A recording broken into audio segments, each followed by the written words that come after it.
Welcome to the Consulting Leaders Podcast, where we talk about the business of consulting. Whether you're looking to grow your practice or learn from the stories of leaders in consulting, you're in the right place. I'm your host, Guillaume Jouvencel, ex-PwC and co-founder of GHA Marketing. Join me as I interview the best consultants in their niche. Let's get on with the show.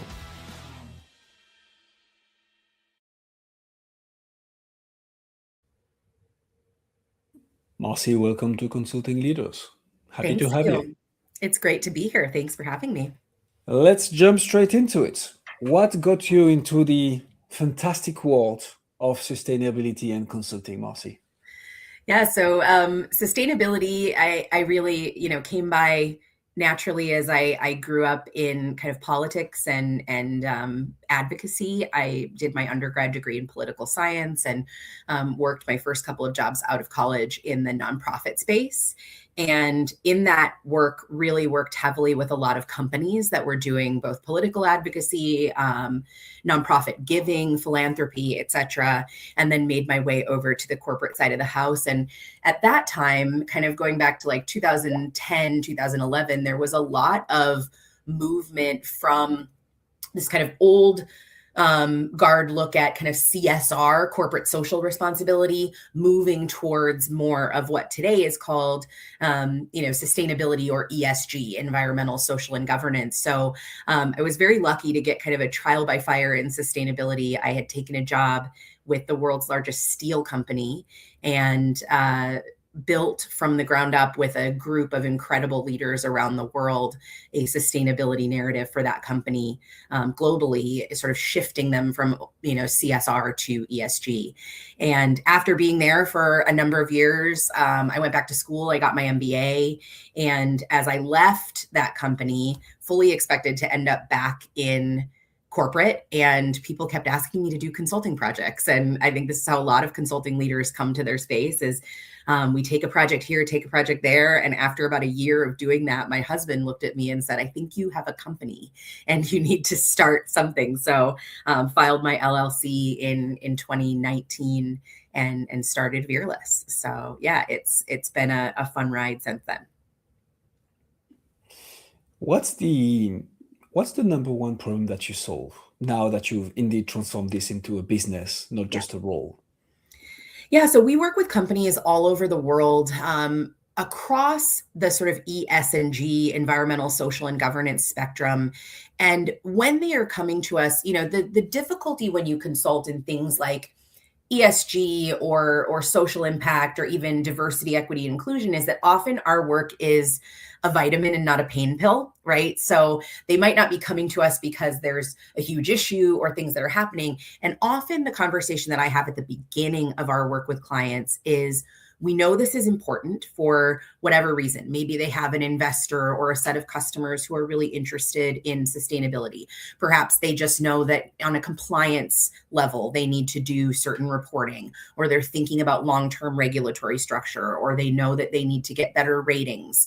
But often what they're trying to do is build a strategy that brings a lot of people to the table. So the core problem that we often come into with a client is helping them understand their global expectations related to sustainability. What do their customers expect of them? What do their investors expect of them? And then how do they communicate those expectations and those requirements to their leadership team and put it in a process that works for the team? Ideally, if you do sustainability well inside any company, it doesn't have just one central team that does that work. It really permeates across the business and lives with a lot of different leaders. And so that sort of cross-functional come together moment and who owns what and how do we move these things forward are a lot of the conversations that we facilitate for clients across the board. Let me put my CEO's hat for a second. Sure. What does that mean for my business? Like, what's the, what they say? What's the impact on my bottom line? Why should people look into this? Yeah, I think, the first thing is sustainability is a risk, right? We live in a world where the climate is shifting, where on a very basic environmental level, many businesses are at risk for things like weather changes and heat and tornadoes and hurricanes. So on a business continuity level, there's that sort of strict environmental climate risk. Right. The secondary thing is the idea of purpose, and especially for companies that are consumer driven. The research has been there for years and years and years that consumers prefer to buy from companies that are ethical, responsible, environmentally friendly, that move the needle forward on those things. And those kinds of initiatives, whether it be community initiatives or volunteerism or just being able to be transparent, and a consumer feels like they can get the information they need about your company, those things move you forward in terms of marketing as well.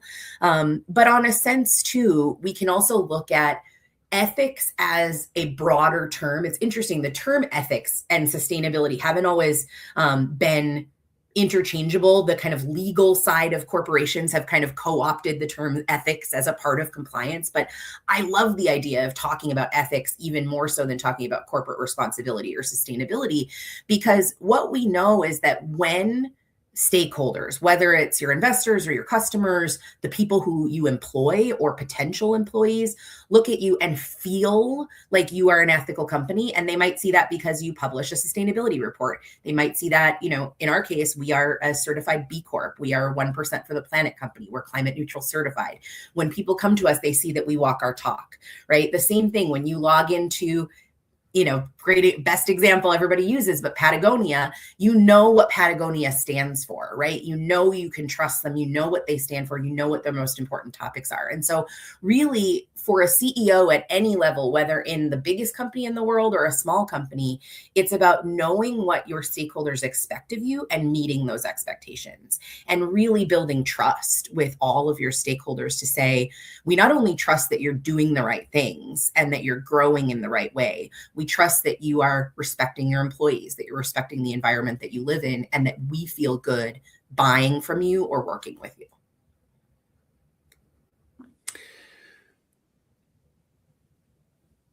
Build better sustainability so that your brand is perceived as a positive one for the environment, the people, the society, so that people are more attracted and willing to work with you, for you, or to buy from you.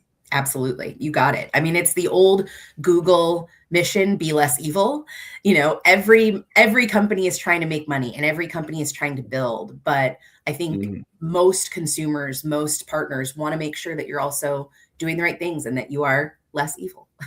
Everything's, as John Oliver said, everything's evil if you dig far enough. But it takes that opportunity to say, for CEOs, are you making sure that you're building trust in the right ways as well? I like this. And that's not from me, that's from my mentor, but he was like, anything that you're doing within your company must be either getting more clients, making your clients worth more, so that's less churn, higher LTV, lifetime value, or reducing risk. Risk of anything that can happen in a business, as we say, running out of cash flow, having a bad reputation, having your employees leave because they don't feel that your mission aligns with what they stand for. I guess you're coming up with the third aspect of it, which is like reducing risk, strengthening the brands, and strengthening the positive perception that people have of your company. Yeah. And one of my great mentors, Dory McWhorter, who's the head of the Executives Club in Chicago, always says the purpose of business is to move society forward, right? Yes, we all want to make money and we all want to sell things, but you're not selling widgets just to sell widgets. You're selling widgets to solve a problem for someone, to move our society forward in some way, whether it's a technological advancement or a product that can advance people's lives or help people in their lives. So that's what I always come back to in purpose is, why are you here, right? You're not here to just make whatever you make and sell it and make money. You're here to really see that purpose in your work every day. I hope. Amen to that. Who is it that you help specifically, Marcy, with that? Like who do you typically work with? Yeah, so our sweet spot at Veerless has generally been companies that are a step outside of the Fortune 500.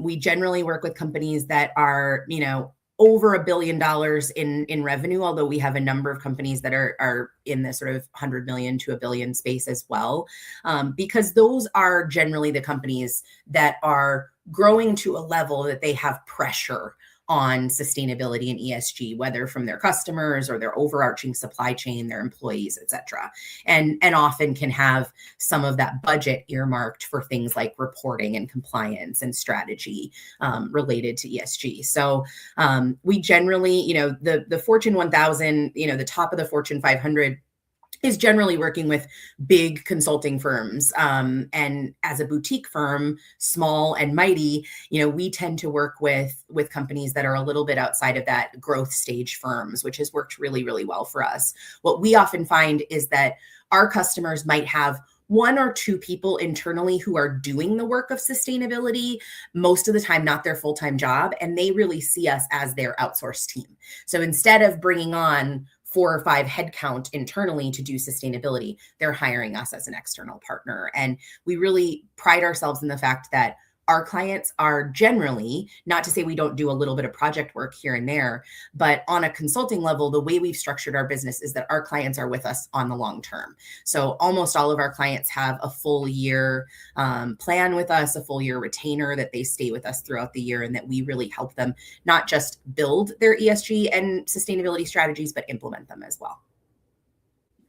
Who makes the decision of hiring you guys? Who is like, yeah, this is too big of a problem for us to solve on our own. We need Marcy's team to help us out. Yeah. It's different in every company. I think some, ESG and sustainability sometimes sit within the general counsel's office. They sometimes sit within the communications office, sometimes with the CFO. It really depends on the framework of the company. In manufacturing, it might sit more within operations. It just depends on where things sit. But generally, there's a C-level leader, an executive team member who has oversight for sustainability. It's a best practice in sustainability across the board to have some sort of steering committee. And usually that committee comes together with leaders from different parts of the business, might be operations, HR, risk, or legal. And so generally they have a sort of top leader that has oversight. And that's usually our first client. We see ourselves as the connector to that person and their team. But then generally our clients are all of the members of that steering committee who are setting budgets, making goals, and then bringing those goals down to their individual areas. So that's very often who we're being brought in by. I do spend a lot of time talking to CFOs and CEOs as well, even though they might not be the first decision maker. Usually it's someone who's under the CFO or CEO who is the oversight on sustainability in a company. That would make sense. Yeah. So, we're getting a bit into the part that I love within those interviews. And I think in your case, it's going to be particularly interesting because I suspect there is not only a problem awareness and solution awareness aspect, there is also a very strong educational aspect of it. Yes. And multiple stakeholders buy-in within the companies, right? Especially when you have a topic that is not as straightforward as, I'll always take the example of sales. Like, hey, if I help you, close 20% instead of 10%, you make double the sales. If I get you 3 times the amount of leads and all things equal, you're going to get, 3 times growth. When it comes to risk management, and which is where I'm coming from actually, and within risk management sustainability, it becomes much more like, hey, here is the problem, here is why it is a problem, here is the root cause of it, not what you actually think, and so on and so forth. So now I'm answering my own question, so I'm going to stop. How do you market, Marcy? How do you brand? How do you get into the rooms with those decision makers, with them knowing that you might have a solution to their problem? Yeah. The very short answer is word of mouth. I spent a lot of time in this field before I became a consultant, and I did an enormous amount of networking during that time. We have the sort of sustainability professional world is actually pretty small in terms of the number of folks who are doing this work inside companies. And a lot of us know each other. We all go to the same conferences. It's been a lot of years that we've all been in each other's sort of world. So that was how I started my business, was really on my network, on the back of knowing a lot of people in this field. And in the sense that there are wonderful large companies, the big four, Deloitte, PwC, EY, they do all this work as well, right? And they know that a lot of the work that they do on things like assuring ESG data and some strategy is, number one, expensive work, right?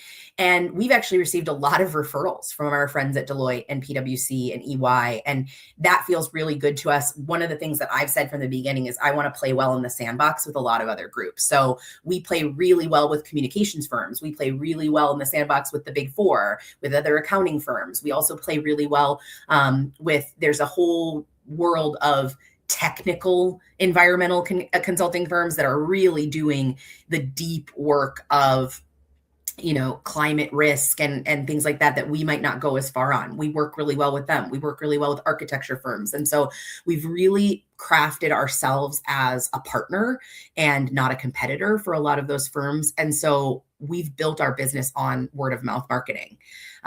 We get introduced to new clients from clients that have already used us, and we get introduced by consulting firms that have worked with us as well. I will be totally honest with you. Sustainability has gone through a reckoning in the last year with the Trump administration and changes in the EU in terms of regulation and timing.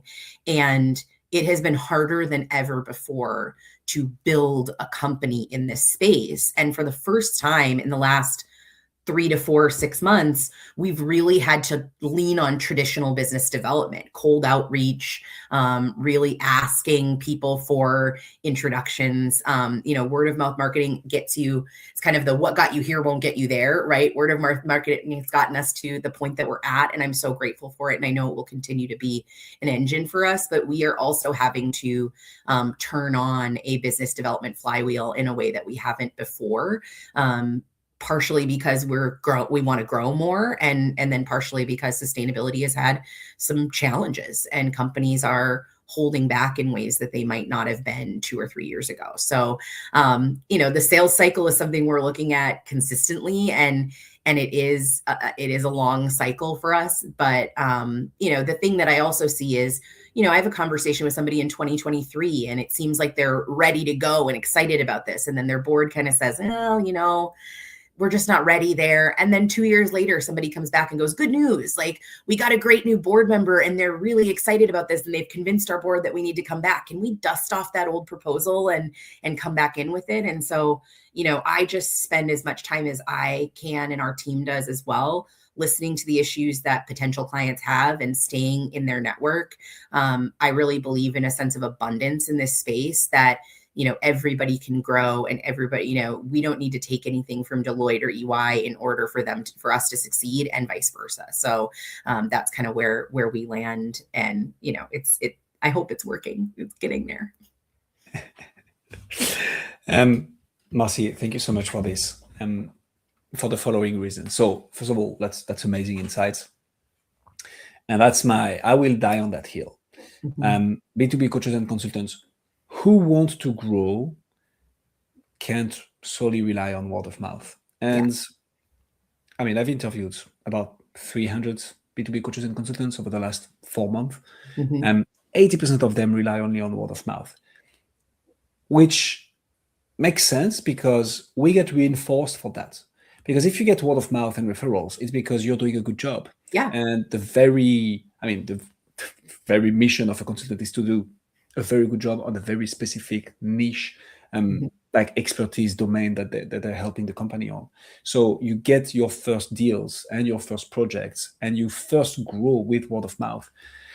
That only takes you so far, though, unless like you're absolutely exceptional and something that I don't, where every project turns into either a bigger one or one client leads to 2 clients because of like how much of an amazing, but like consistently at scale each and every year, which I'm yet to see. You cannot rely solely on it. You should have them, but you cannot rely solely on it. So I strongly encourage every B2B coach, consultant listening to us right now, head of firms, to enable at least one acquisition channel on top of referrals. And it doesn't have to be crazy. Anything can work. Cold outreach can absolutely work. Like anything, it will be more complex and more time consuming than we initially think it is. But then bear in mind that you're solving a whole puzzle, not just one thing. It's not like, okay, we know how to send emails, we're going to get clients. It's no, how do we build the right list? How do we enrich that list? How do we get high deliverability? How do we get high open rates? How do we get high reply rates? How do we get click-through rates? How do we get bookings? How do we nurture? How do we get people to see proof? How do we close? Yeah. That's all one channel. That's called outreach, but it's much more complex. And it works and it is scalable. So this is how you grow a firm ultimately. So I love that for you. And I love the fact that this is something that you're working on. I think you're very right to do so. Yeah. Tell me a bit more about sales. How do you move a conversation from even referrals, right? When they come to you via word of mouth, how do you move from an introduction, someone saying, hey, yes, I'm interested on LinkedIn or via cold email outreach, to like a conversation? Yep. A sales conversation, an SOW, a RACI, a letter of engagement. How do you move that needle forward? Yeah, absolutely. I mean, we've built, our brand values, our number one is curiosity. And so to me, whenever I show up in a conversation with someone who was introduced to me from someone or came in and said, what do you guys do? And let's hear about this. I just try to ask the best questions I can, right? What are their problems every day? What are the things that keep them up at night? What are the things that lay on their desk and don't get done? I think that's a really important question, right? Especially in the ESG space, because often we meet people who, they might be the chief marketing officer, but they're also working on ESG, right? What are the things you wish that you could get done that sit on your desk that you say, gosh, why didn't we do that? Oh, I said I was going to do that thing. How can we step in and help you in that way? I try to get a sense of the full breadth of work that a company could potentially do. And then usually I come at it one of two ways. So one, we often start with clients if they're brand new in the sustainability space, because often they come to us and say, we've been getting pressure from this one customer and they want us to do a sustainability report. We don't really do anything like this. The first thing I always say to those people is, trust me, you do. You do sustainability, you do DEI, you do this work. You might not call it that, but you're doing it. So let's start so I'll go two ways. One, I'll say, let's start with a really small engagement where we just do a situational analysis. Let us come in, talk to 10 leaders across your business and kind of find out, what are you doing and how do you put it under a single umbrella? And from there, that helps us build them a strategy, build them an ESG steering committee, build them, all the things that go forward. That's often a great place to start if someone's really at the beginning of their journey. If a company comes to us and they already have some stuff going on, they've maybe already done, a ESG structure or steering committee. I love to present with people what I call a choose your own adventure proposal. So I'll put together a quick and dirty kind of, 2 or 3 pager where we say, hey, here are the 5 things we might recommend you guys start with. And here's a broad brushstroke at the budget for those 5 things. What sounds really interesting to you? What sounds like it would resonate with your leadership? Because the worst thing, and the thing that I find with consulting sales conversations, the worst possible thing I can do is write a big proposal and hand it to someone too early. That's when the proposal sits on someone's desk because they don't have the CEO's ear, they don't have the budget, and they go, oh my gosh, this is going to take forever to sell. But if I come in and say, hey, here's the breadth of things we could do that I think could be really effective for you, what resonates? Then someone can come back and say, ooh, that thing that you said about benchmarking, our CFO loves benchmarking, and we'll be able to sell this internally if we start with a small benchmarking project. And so those are the kind of ways that I come through is, let's do this in a collaborative way where we kind of build our projects together. And then from there, we can go forward on what this looks like. So those are some of the ways that we come in. Another way that we often approach sales is a small retainer to start. Like, let's start with a small retainer and find a few things internally that are low-hanging fruit that we can grab in these first few months, show them that we can build value for them, and then continue from there. And so, there's a lot of ways to come at it, but I think the big difference for us is, I've worked in a big consulting company that had a proposal team, right? That it was like, okay, we do the intake call and then we hand this over to our proposal team and they write a 40-page thing that we then present to the client. And I just find that a lot of those things die on the vine. So for me, it's a collaborative process in sales to go, what can we do? What can you sell internally? What's an easy sell for you? I sense a bit of mockery in those methods, Marcy, but very subtle. Very subtle. I know. I love my colleagues in big consulting. They're great. They do wonderful, wonderful things. And in some cases, that's exactly what a CEO needs, is like a big proposal to go show to the board. When someone's hiring a firm our size, they're generally looking for a partner and a trusted voice. And a lot of it is about expertise, right? And frankly, especially for companies where sustainability might report, for instance, to the chief legal officer, it's a little bit about covering their behind, right? And being able to say, I'm not just saying this to you because I think it, I'm saying it because we have a team that has given us this data and here's what it looks like. Yeah. I absolutely love this. I think it makes sense. I like the approach. One thing that I've always been interested by, and I think, so that's the thing in business, right? There is not one right answer, right? Yeah. A lot of things can work. It's usually just, again, usually takes more time and effort than we think it is. But one of the interesting differences that I've noticed when I was myself working at PwC is that we didn't have a sales team. Like the sales team was the directors, the partners, the senior managers on track to be directors who were in charge of bringing in business or, nurturing, farming the existing relationships, and lots of cross-functional sales as well happening. The smaller firms, when you start getting approached, like when you're consulted at one of those firms, recruiters come to you and they're like, hey, come and work for that smaller boutique consulting firm, which is all right. There is nothing wrong with that.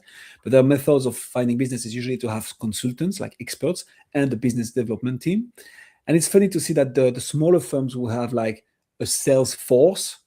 This is not sponsored by Salesforce, by the way. And the bigger ones would just rely on their brand to have a kind of inbound flow of leads and have the salespeople making the proposals and have the consultants themselves make the proposals. So it's interesting the mechanisms that you can use as a consulting firm. Again, anything can work. You just need to lean into your model and do it right. But I like your approach. Thanks.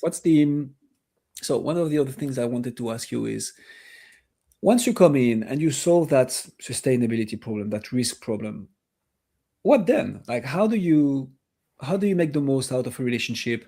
How do you potentially identify, another 1, 2, 3 areas where you can help to keep on providing value to the client, but obviously keep on bringing revenues for your firm? How do you manage that? Yeah, one of the great things in sustainability is that much of corporate sustainability, for better or for worse, is driven by reporting and putting out transparent, consistent sustainability metrics. And so the thing that drives us, so we do strategy, we do project work, but we also do reporting. So our team, for most of our clients, every year is going through their reporting season with them, compiling the data, writing their report for them, working with their designers or our external designers to design the report, thinking about communications around that report. And that report will always have in it, here's what we did last year, and here's what we're going to do next year, right? So it's a wonderful tool for the internal team as well to use as, this is how we set our goals, this is how we lay out our strategy, and then we can have the conversation during our, end of year planning for the next year to say, okay, in last year's sustainability report, we noted that we were going to work on supplier diversity, right? Here's how our team can help you with that process. Or in last year's report, we went through it, the leadership team identified that we really want to bring our score with, EcoVadis or CDP from this level to that level. Here's how the Veerless team can help you do that. So reporting really becomes an engine for budget planning, for resource planning internally for our clients, and then also for us to prioritize what are the things we can help you with versus the things that you might do internally or the things that you might need another partner on, right? So those are the places where where we work. So I'll give you a good example of like, we have clients that do life cycle analysis on their product. That is a very technical process. We don't do it. I don't have engineers internally who do it. So we might work with our friends at WSP or another company that we might bring in and say, okay, come talk to them and we'll help introduce you so that they can do this life cycle analysis piece. But what we'll take on is the communications around that, or we'll take on the supply chain pieces of those things, the reporting around life cycle analysis. So we can really figure out, what do you do internally? What's the right thing for us to help you with this year? And those things change every single year in terms of what are the focus areas for the year? What do you want to report on next year? But a huge part of our sort of client mix every year in terms of the different projects clients are working on with us is usually reporting. So on top of that report, we do some other strategy work, but it keeps our, when you think of like true consulting, that like annual recurring revenue piece for us is always the report. That will make sense to me. Yeah. Marcy, I like your vibe a lot. I like how you do business. Let me throw a little bit of a curveball at you, though. Sure. I think we've kind of already alluded to that, so that's going to be an interesting one. What's your number one challenge right now? What's the one nut that you're trying to crack that, once you crack, you're going to take the whole thing to the next level? I mean, oh gosh, I think the biggest challenge in sustainability right now is, do we have to do this? That's the question, right? So there was this movement over the last 10 years of sustainability becoming a compliance function, right? There are regulations in Europe. There are regulations in California. There was a proposed regulation in the US from the SEC, right? A lot of those things have slowed or died on the vine, right? And a lot of that is because of the Trump administration. No bones about it. And that's the biggest challenge. Is we might have had a client who 2 years ago was raring to go because, darn it, they were going to get in front of these regulations and make sure they were ready. Well, now those regulations are slowing and they're not really important. And their board is saying, do we have to? Do we have to do this? So that's the biggest challenge in terms of selling the function. In terms of sustainability, the biggest challenge for me as a leader in that same vein is, how do we come back to purpose all the time and come back to, you're right, the European, compliance folks are not going to hold the feet of a $500 million American company to the fire. They're just not, right? They might be holding the feet of Exxon to the fire, but they're not going to hold the feet of a $1 billion or $500 million American company to the fire, right? But here's the difference. You might sell to companies whose feet are being held to the fire, and you will sell to companies who really believe in this. So how do you make sure that the purpose you're coming to for your stakeholders matters, right? And how do you build trust? We did a big research project last year where we interviewed dozens of institutional investors, and across the board, they said, when I see somebody has really good ratings, they make a sustainability report, they do that, I don't look at it very much because I'm looking for red flags, not green flags. And so what we can come in and say, how do you remove those red flags, right? And you don't need to be the best there is at everything, but how do you remove those red flags? So I don't know if that answers your question, but I think the backlash on sustainability is everyone's biggest challenge right now, and the administration and where we're at. Now, I was in the steel industry when Trump was elected the first time. I watched the pendulum swing to the right, and then I watched it swing back. And I think this is the pendulum is going to swing back, and there's always going to be that pendulum in sustainability and DEI and in all of these kind of, social folks. And are you ready as a company when the pendulum swings hard back? Because it will. It absolutely answers the question, Marcy, and I'm gonna double down on this because I think it's such an interesting one. So obviously, we all want more clients, clients to be worth more, stay longer, love us forever, sure, and reduce our risk. I think beyond that, in your particular case, it's how do you build the brands that not only is a thought leadership, established brand, Mhm. but also keeps on educating the market on why Yeah. this is important beyond political swings. Mhm. And I think that's something a lot of coaches, so to take another industry, have told me about, like 2025 was terrible for a lot of them. Yeah. And when we have like more private conversation, the thing I tell them is that, yes, you're right. And you nailed it. It was terrible for all of you guys. Mhm. I'm ready to bet that there are some coaches who are still winning in 2025 Yeah. just because they either planned a bit for it or they were positioned in a way that made them less subject to that pendulum swing.